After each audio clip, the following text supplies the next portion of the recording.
My boyfriend posted, "I deserve more than I've been accepting."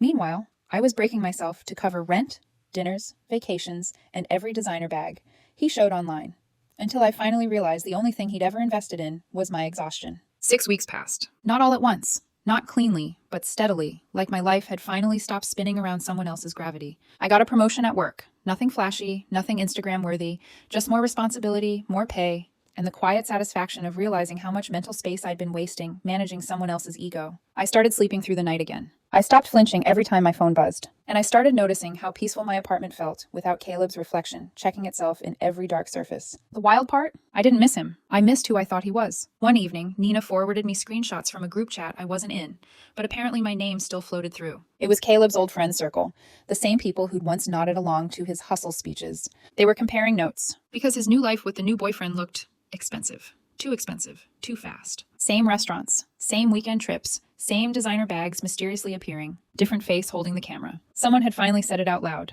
Isn't this exactly what happened with Grace? And once the question was asked, it couldn't be unasked. They invited Caleb to brunch.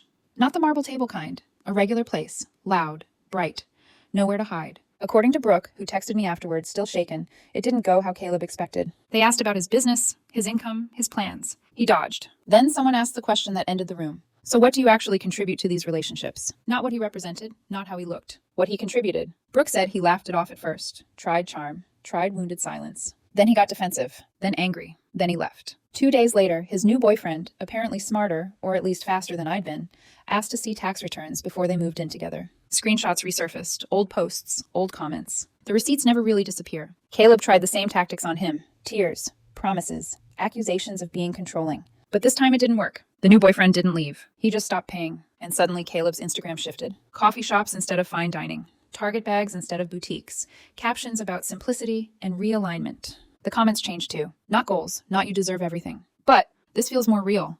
Love seeing you slow down. Reality had finally caught up to the performance. Brooke told me Caleb had been asking about me. If I was dating. If I looked happy.